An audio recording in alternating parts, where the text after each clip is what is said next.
Zombies are no longer just a product of imagination in Hollywood blockbusters.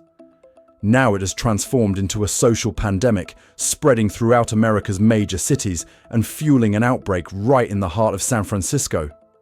The city once hailed as a symbol of technological dreams, and the spirit of freedom now wears an unusually somber face.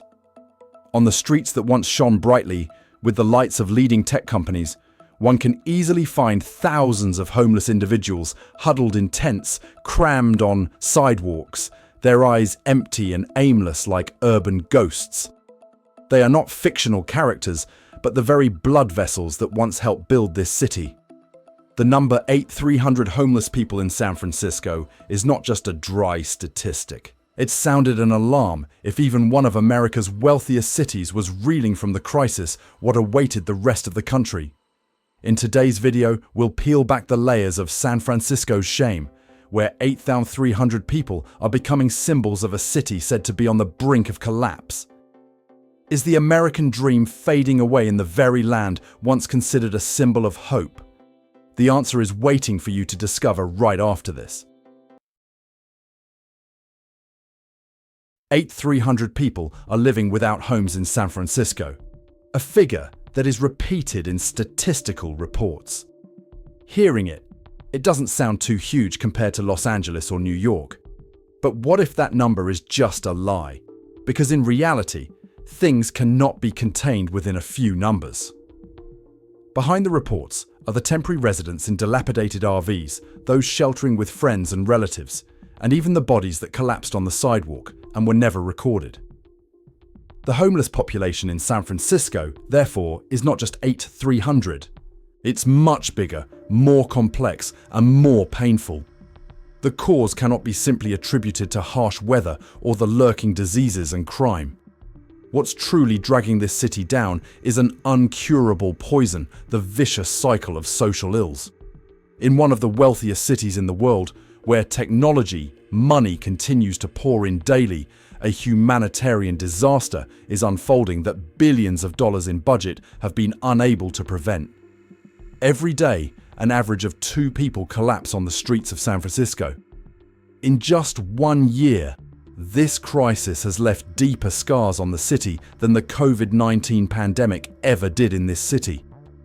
And if there's one name that embodies this haunting reality, it's Tenderloin, a neighborhood that has become the very symbol of decline. There, on every corner, you see frail figures staggering, drifting like shadows of the street. Some still show faint signs of life, while others seem to have been gone for days. Around them lie piles of trash, scattered medical supplies, and overflowing waste bins spilling onto the pavement, a scene that leaves anyone who passes by deeply unsettled. The danger here is beyond any measure. So much so that even a seasoned BBC News team didn't dare use professional cameras to capture the truth.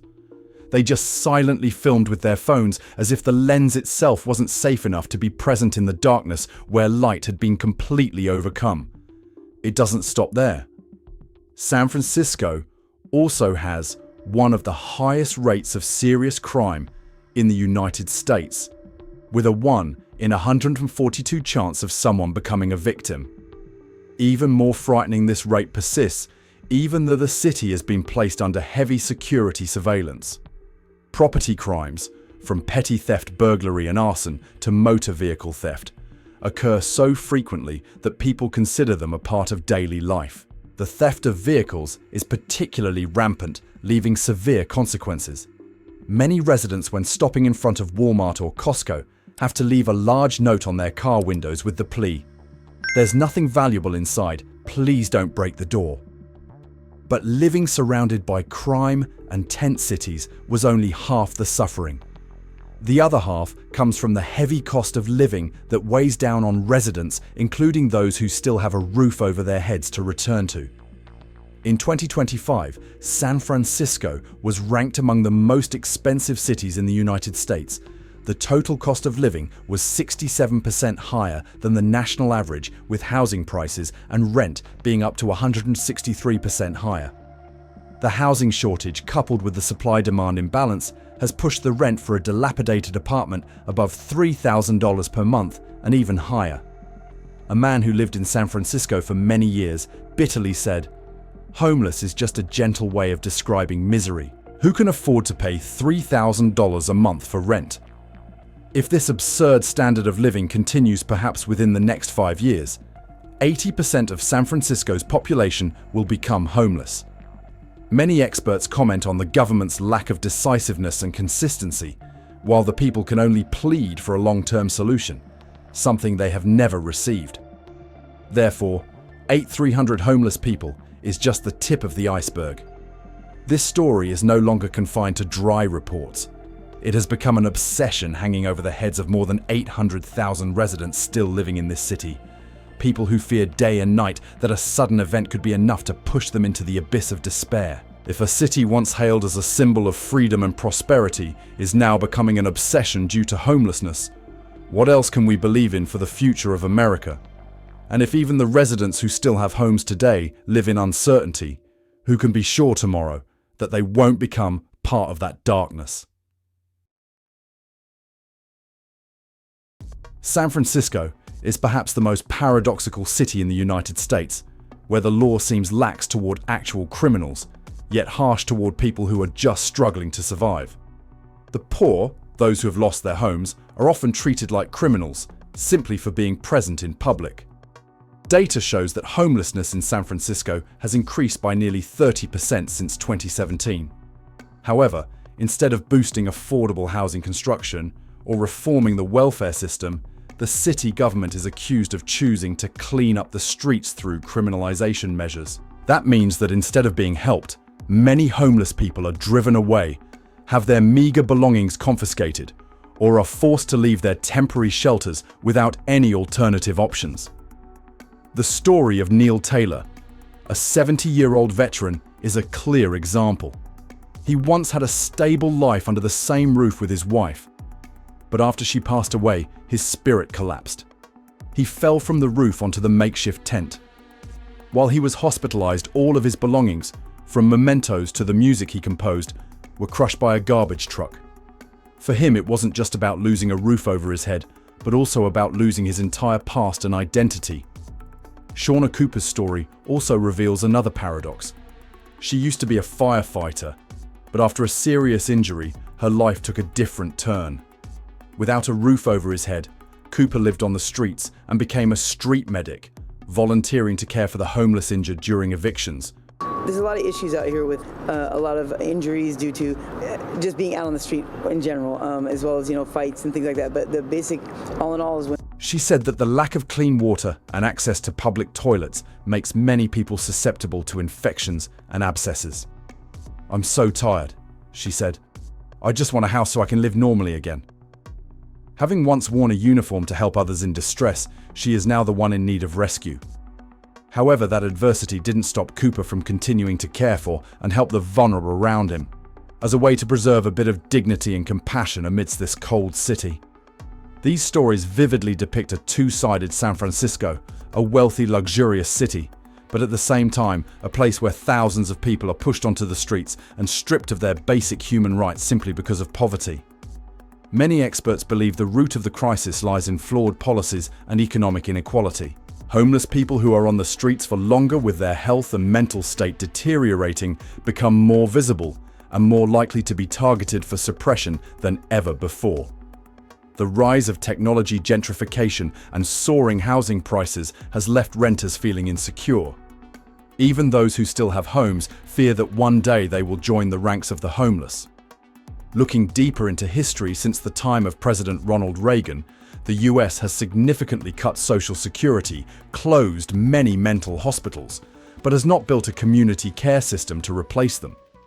As a result, thousands of mentally ill patients were unable to reapply for benefits and were forced to live on the streets. Researchers assert that homelessness is an economic issue, not just a matter of individual behavioral pathology. The solution is clear.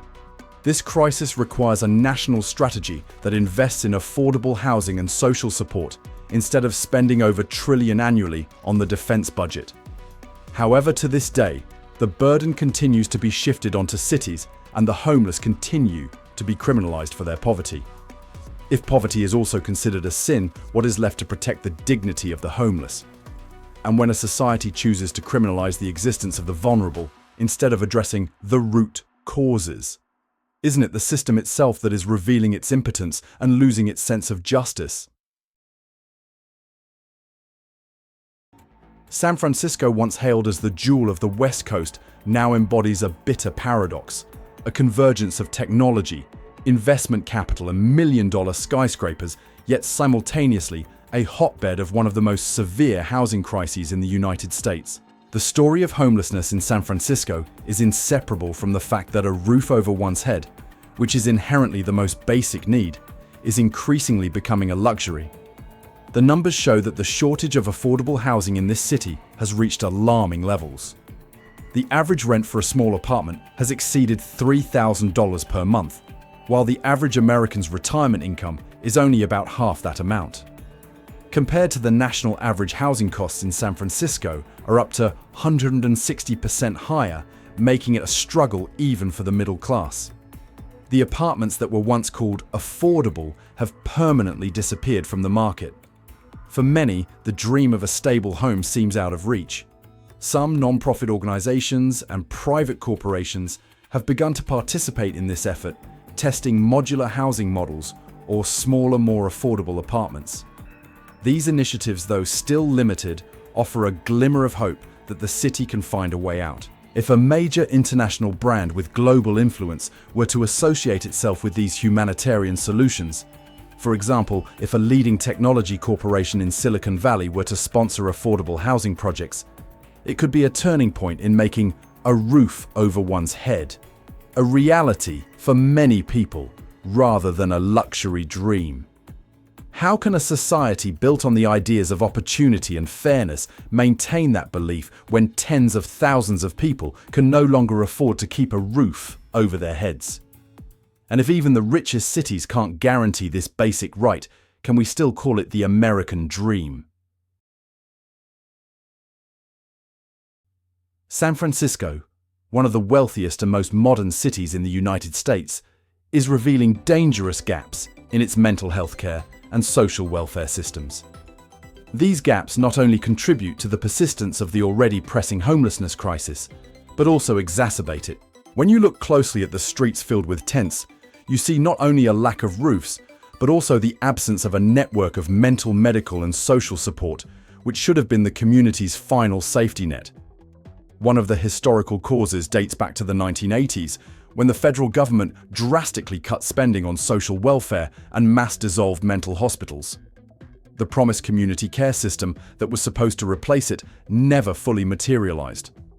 The result is that thousands of people with mental illnesses or intellectual disabilities have fallen into homelessness, becoming part of the homeless population that the city still cannot control today. Many researchers consider this a decades-long policy failure, leaving consequences that future generations will have to bear. Some private and non-profit initiatives are testing different approaches. Some places are building the housing first model, providing stable housing first and then continuing with medical care and psychological support. Some large corporations are also starting to pay attention to social responsibility in this area. If an international brand such as Kaiser Permanente, a leading healthcare corporation, truly partners with and sponsors mental health programs combined with affordable housing, it could be a game changer for the entire city. The crisis in San Francisco, therefore, is not just a story of homeless numbers. It reflects decades-long policy gaps in mental health and social welfare, and raises big questions for the entire United States. Can a society claim to be civilized when it allows thousands of sick and vulnerable people to live on the streets? And if one of the richest cities in the world is powerless against this crisis, what will the future be for less fortunate places?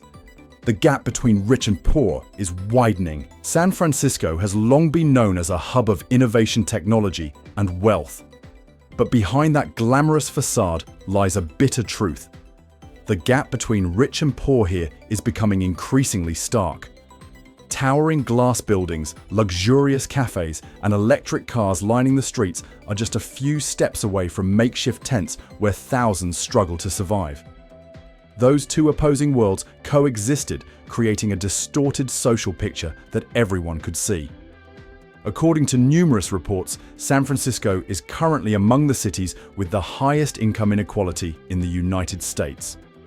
The average income of the technology and finance class can far exceed that of ordinary workers, making it increasingly impossible for them to afford housing, healthcare, and basic services.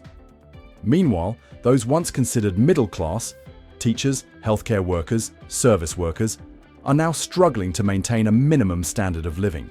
This disparity is not only reflected in the numbers, but is also etched into every street corner.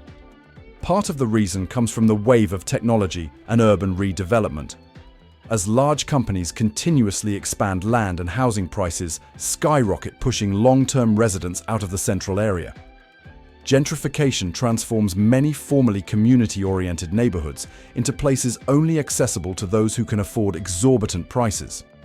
Simultaneously, unskilled workers are forced to move further to find housing, or in many cases fall directly into homelessness. However, there are still signs of hope. Some large businesses have begun to be called upon to participate in crisis resolution, not only as a matter of social responsibility, but also as part of sustainable development.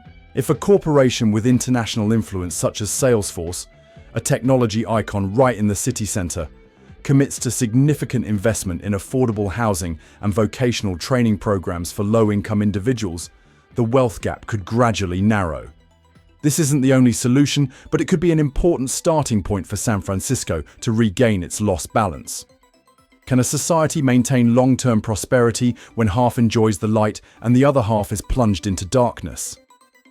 And if even San Francisco, one of the wealthiest cities in the world, cannot guarantee housing for all its residents, what will be the future of the American dream? San Francisco has long been known as a vibrant job hub, where major tech companies promised opportunities for tens of thousands of workers. But behind that glamorous image lies a painful paradox. In the city considered the capital of innovation, the lack of stable and sustainable jobs is contributing to pushing thousands into homelessness.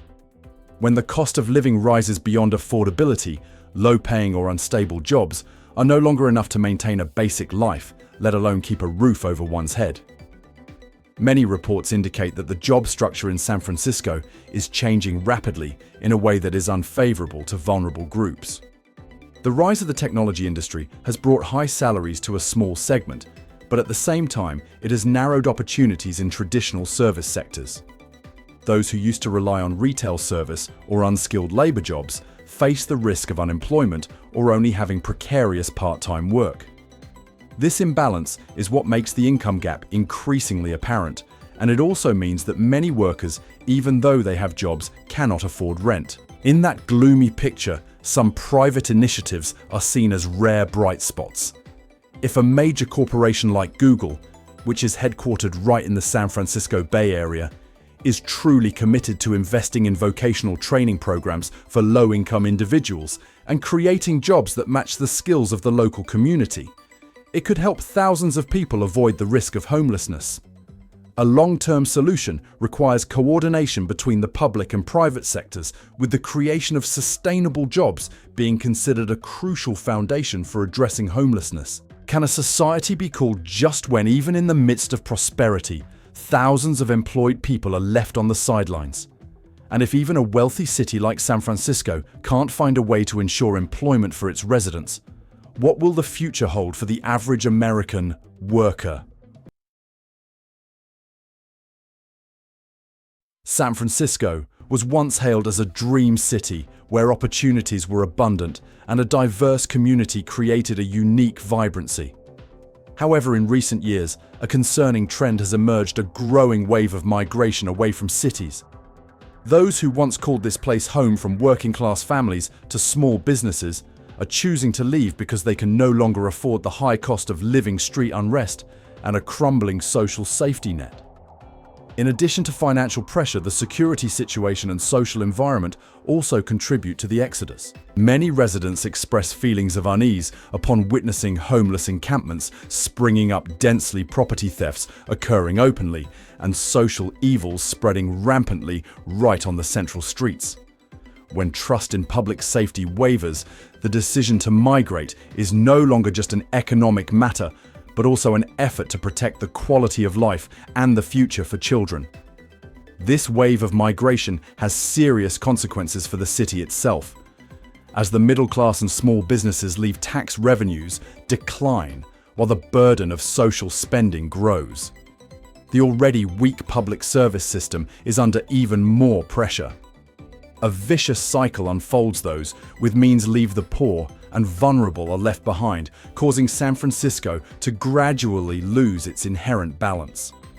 Some corporations have begun to be called upon to participate in the recovery effort, not only as a social responsibility, but also for long-term benefit. If a major brand like Airbnb, which has a direct impact on the housing and tourism markets, were to invest in affordable housing and community support programs, it could be a significant starting point for keeping the city vibrant. Can San Francisco stem the tide of migration before it loses its inherent identity?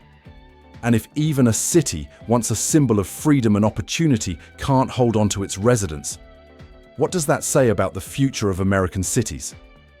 San Francisco today appears as a bitter paradox. Wealthy, modern, and full of light, yet simultaneously harboring shadows that are difficult to conceal. The homelessness crisis, soaring cost of living, economic inequality, and the wave of migration leaving the city are posing a major question for the entire United States. Can a society continue to be proud of the American dream when even in its most prosperous center, thousands still don't have a roof over their heads? And if even San Francisco, once considered a symbol of freedom and opportunity, is faltering, what can we leave for future generations? If you've ever witnessed or experienced similar things where you live, please share your thoughts in the comments section. Don't forget to like, share, and subscribe to join us in our next stories, where every frame is not just information, but also a reminder of the responsibility and hope of an entire generation. The content in this video is based on public information sources, reports, data, and accounts from numerous witnesses or organizations. Some details may be synthesized and not fully verified, so they should only be considered as reference material. The video is not intended to attack any individual organization or government, but rather to reflect social phenomena so that viewers can gain a more multifaceted perspective. All opinions shared in the video are purely analytical and commentary. Viewers are encouraged to seek further information from reputable sources before drawing any conclusions.